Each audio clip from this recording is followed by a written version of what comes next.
Hello नमस्कार, आप सभी लोगों का स्वागत है। मैं हूं राज राणा। तो आज की जो खबर है वो यूपी की तरफ से है। यूपी में आने वाली हैं कुछ ऐसी भर्तियां जो बीएड वालों को खुश कर देंगी। पहले तो याद रखना, जो भर्तियों की बात कर रहा हूं वह बीएड वालों के लिए है। अब आपने सुना होगा कि बीएड से तो सर हम टीचर बनते हैं। ऐसा नहीं है। आप बीएड करने के बाद ऑफिसर भी बन सकते हैं, गजेटेड ऑफिसर बन सकते हैं। और एक ऐसा ऑफिसर जिसका नाम होता है ब्लॉक एजुकेशन ऑफिसर, खंड शिक्षा अधिकारी। और आप सारे स्कूलों पर नजर रख सकते हैं। तो उसका मौका मिलने वाला है बहुत जल्द, और ये वैकेंसी आने वाली है यूपी में। तो आइए, ये क्या वैकेंसी है, कब नोटिफिकेशन आएगा, क्या इसका एलिजिबिलिटी क्राइटेरिया है और इसका सिलेबस क्या है, ये समस्त जानकारी आपको इस वीडियो के माध्यम से मिलेगी। मैं ऐसा कह क्यों रहा हूं, इसके पीछे कोई रीजन है। कि नोटिफिकेशन आया था, ठीक है, और उसके बारे में मैं आपको बता रहा हूं। लोक सेवा आयोग उत्तर प्रदेश की तरफ से आया था। क्या आया है? बिंदु एक संख्या से पता चलता है कि बीईओ की बहुत सारी वैकेंसी बहुत जल्द आने वाली है। तो इसके या तो इलेक्शन से पहले या नेक्स्ट मंथ यानी अप्रैल तक इसका नोटिफिकेशन जारी कर दिया जाएगा। और जहां तक संभवतः गुप्त सूत्रों से या विश्वसनीय सूत्रों से जो पता चला है कि इलेक्शन का जब घोषणा होगी उससे जस्ट पहले बीईओ का फॉर्म आ जाएगा। ठीक है, याद रखना। यहां पे देख लेते हैं क्या है। ये आरटीआई है, ठीक है, नहीं आरटीआई डाली जाती है और आरटीआई का जवाब देना अनिवार्य होता है। देखो क्या सवाल थे, सवाल के जवाब से पता चलता है कि नोटिफिकेशन जल्द आने वाला है। देखो, आयोग को आगामी खंड शिक्षा अधिकारी परीक्षा हेतु शासन विभाग से अधियाचना प्राप्त हुई है। देखो, आयोग ने, ठीक है, अब यहां पे क्या लिखा है, आयोग को यानी यूपीएससी यानी यूपीपीसीएस की तरफ से, यूपीपीसीएस की तरफ से शासन विभाग से अधियाचना प्राप्त हुई है।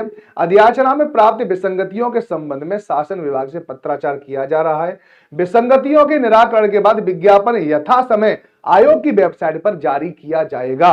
लिखा है, बीईओ के माध्यम में दे रखा है। रिक्तियों का विवरण श्रेणीवार तैयार न होने के कारण वांछित सूचना अभी दे नहीं है। ठीक है, नहीं अभी तक ये नहीं बताया गया है कि किस में कितनी जगह निकलेंगी, ये नहीं बताया गया है।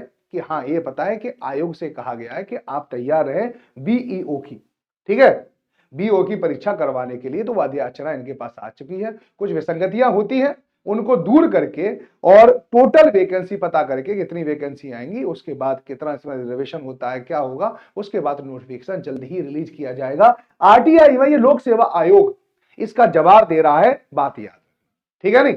अब क्या है कि बीईओ, अब बीईओ का एलिजिबिलिटी क्राइटेरिया क्या है, योग्यता क्या है, योग्यता के बारे में भी आपको निश्चित रूप से पता होना चाहिए। देखिए, योग्यता आप यहां पे समझ लो, इसकी क्या है योग्यता।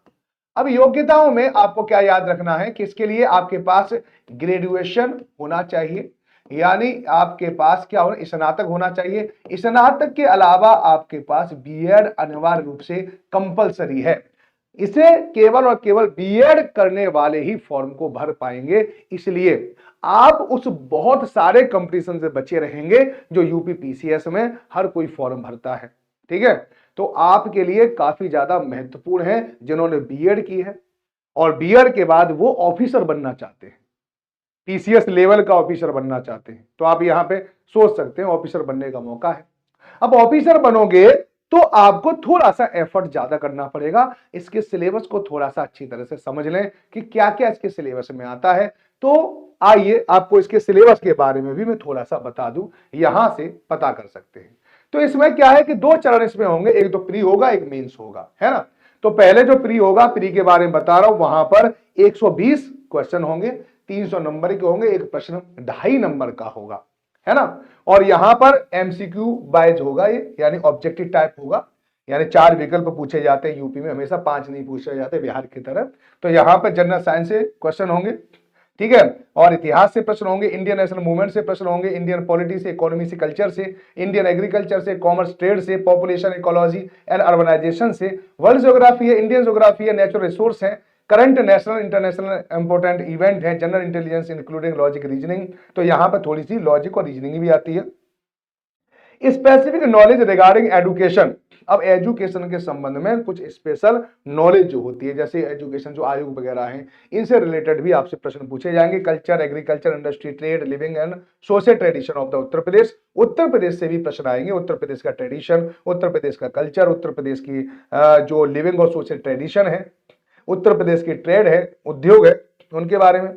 इसके अलावा इसमें मैथ भी आएगा, elementary mathematics up to the class 10th level, arithmetic algebra and the geometry. ठीक है, तो इन सबसे मिलकर आपसे 120 प्रश्न पूछे जाएंगे और यह 120 प्रश्न 300 नंबर के होंगे, है ना। इसके बाद आपका प्री निकलेगा। प्री के बाद अगर आपको प्री क्वालिफाई अगर होता है तो फिर आपके लिए मेंस एक आपको देना पड़ेगा, जो रिटन एग्जाम होगा, लिखने वाला होगा। ठीक है नहीं। अब आप कहोगे सर लिखने वाला, सर लिखने वाला हम कैसे पेपर दे पाएंगे? एक बात बताओ, बचपन से आज अब तक पेपर कैसे दे रहे थे तुम मुझे बस एक बात बता दो। एक साल पहले कुछ हमारे स्टूडेंट होते हैं, थोड़ा सा कांप जाते हैं, सर ऐसे कैसे होगा? मुझे एक बात बताओ, अब तक आपने सेकंड में, थर्ड में, फोर्थ में, फिफ्थ में, सेवंथ में, एट्थ में, नाइन्थ में, 10th में, 11th में, 12th में एग्जाम कैसे दिया था? रिटन फॉर्म में तो दिया था। तो यहाँ पे भी रिटन है, तो पहले तो अपने मन को तैयार कर लो कि हाँ आप कर पाओगे, तो आप कर पाओगे, निश्चित रूप से कर पाओगे, कोई बड़ी बात थोड़ी है। अब यहाँ पे देख लीजिए, दूसरा जो पेपर होगा, दूसरे पेपर में 2 पेपर होते हैं, मेंस में 2 पेपर होते हैं 200 नंबर का। ठीक है, 200 प्रश्न होंगे, 200 नंबर का होगा, और जनरल स्टडी का पेपर होगा, और एक होगा आपका हिंदी का और ऐसे का। ठीक है, 2 पेपर होंगे और उसी के आधार पर आपका सिलेक्शन किया जाएगा। तो यहां पे देखो, यहां पे mains exam, in the main examination there will be the 2 compulsory paper. 2 compulsory paper है, जनरल स्टडी और जनरल हिंदी और ऐसे का, 3-3 घंटे का होगा, 200-200 मार्क्स के होंगे। The main exam will be the total of the 400, यानी 400 नंबर का होगा। ठीक है, the question paper and the division of the marks, the composition of the general study paper is follow. Total number of the questions will be the 40। अब बताओ, GS में 40 प्रश्न पूछे जाएंगे। All question will be mandatory, सारे के सारे question mandatory है, करने पड़ेंगे। Under section A 10 question will be the general answer. एक क्या है, जनरल आंसर देने पड़ेंगे, 10 question will be general answer. Word limit of the answer 125। 125 शब्दों में आपको 10 आंसर देने पड़ेंगे। And each question will be the 10 marks. 10 mark यानी 10 मार्क्स का नंबर होगा, वो 10 मार्क्स को मिलेंगे उसके लिए। अंडर सेक्शन बी में क्या होगा, 10 question will be the short answer. अब क्या होगा, 50 शब्दों में उसके आंसर देने पड़ेंगे अगले 10 प्रश्नों के। ठीक है, वर्ड लिमिट कितनी, 50। अब क्या होगा, ये इसके 6 मार्क्स होंगे। अंडर सेक्शन सी जो आएगा उसमें 20 question will be the short answer. 20 question होंगे, शॉर्ट आंसर होंगे, केवल 25 शब्दों में उसके आंसर देने पड़ेंगे, और each question will be the 2 marks. देखो है ना मजेदार बात। तो बड़े क्वेश्चनों के ज्यादा नंबर है, छोटे छोटे क्वेश्चन बता। 125 शब्दों में अगर आपसे जनरली आपसे पूछ लिया जाए कि एक बात बताइए कि भारत की भू आकृतियों के बारे में बताओ, तो 125 बहुत सिंपल है, आप आराम से लिख पाओगे। जब हम जो जीएस में हम पढ़ाते हैं ना, उसी को आप अच्छे से पढ़ लोगे तो भी इस पेपर को निकाल दोगे। ये मैं आपको निश्चित रूप से बता रहा हूं। बस आपको ऑब्जेक्टिव टाइप नहीं मिलेंगे, तो इसका पेपर ऐसे प्रश्न पूछे जाते हैं, बिल्कुल सिलेबस से आउट ऑफ सिलेबस नहीं होता। एमसीक्यू जो होता है ना, उसमें आउट ऑफ सिलेबस क्वेश्चन आ जाते हैं, इसमें बिल्कुल सिलेबस के अकॉर्डिंग क्वेश्चन आएंगे, जो आपने सुन रखा होगा अच्छे तरह से। ठीक है, लगभग उसी को आपको फ्रेम करना, बस फ्रेम करना सीखना, वो ज्यादा ज्यादा 1 महीने में आप पर आ जाता है, तो आप बिल्कुल भी तनाव और टेंशन लेने की आपको जरूरत नहीं है। ठीक है, अंडर जनरल हिंदी एंड ऐसे the first section of the will be, यानी पहला जो सेक्शन होगा वो 100 मार्क्स का होगा। And general Hindi and second section of the Hindi ऐसे, ये भी, यानी इसमें हिंदी के 100 मार्क्स होंगे, और उसके बाद होगा ऐसे, यानी ऐसे भी लिखना होगा आपको, निबंध लिखना होगा। निबंध तो आप लिख ही लोगे ना, ठीक है ना।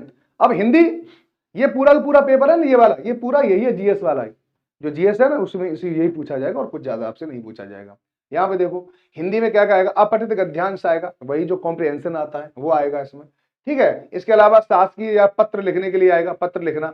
ठीक है, सीख सकते हो, कोई किताब से भी आप पत्र लिखना सीख सकते हो। ठीक है, वाक्यों का हिंदी में अंग्रेजी में अनुवाद, यानी हिंदी का अंग्रेजी में, अंग्रेजी का हिंदी में अनुवाद आप पे आना चाहिए। अनेकार्थी, विलोम, पर्यायवाची शब्द, तत्सम, तद्भव, क्षेत्रीय, विदेशी, वर्तनी, अर्थबोध, शब्द रूप, संधि, समास, क्रियाएं, हिंदी वर्णमाला, विराम चिन्ह, शब्द रचना, वाक्य रचना, अर्थ, मुहावरे, ये आएंगे। इसके अलावा एक निबंध आएगा। निबंध आएगा आपको, 2 उपखंड होंगे, प्रत्येक उपखंड में एक एक निबंध होगा। आपको 2 निबंध लिखने हैं, 700 शब्द में लिखने हैं। साहित्य, संस्कृति, राष्ट्रीय विकास योजनाएं, राष्ट्रीय अंतर्राष्ट्रीय सामयिक सामाजिक समस्या निदान, विज्ञान, पर्यावरण, प्राकृतिक आपदा निवारण, कृषि उद्योग, ये है इसके, यहां पर आपको लिखना पड़ेगा निबंध। ठीक है नहीं। तो अगर आप इन दोनों पेपर को अच्छी तरह से निकाल पाते हैं, यानी पहला पेपर तो केवल क्वालिफाइंग नेचर का होगा, जो सेकंड पेपर होगा उसके आधार पर आपका सिलेक्शन होगा, मेंस के आधार पर आपका सिलेक्शन होगा। लेकिन अगर आप सेलेक्ट हो जाते हैं तो फिर आप कौन बनेंगे, टीचर के ऊपर जो स्कूलों में कभी कभी तुम्हें पता है कि चेक करने आ जाते हैं, तो वही होते हैं, ठीक है, बीईओ, वो चेक करने भी आ जाते हैं स्कूलों को। तो आप ऑफिसर बनना चाहते हैं तो फिर आपके लिए वैकेंसी बहुत ही शानदार है, लेकिन इसके लिए मेहनत है, और फिर मेहनत से घबराओ क्यों, ठीक है, हम हैं, ठीक है। कोई भी अगर इससे रिलेटेड आपको कुछ चीज जानकारी चाहिए, सहायता चाहिए, तो मैं हूं, ठीक है। नहीं, आप कमेंट बॉक्स में बस ये बता दो कि हाँ सर बताइए इससे रिलेटेड हम कैसे तैयारी करें, कितने लोग इसके लिए तैयार हैं, वो कमेंट बॉक्स में जरूर लिखें उसके लिए, ठीक है।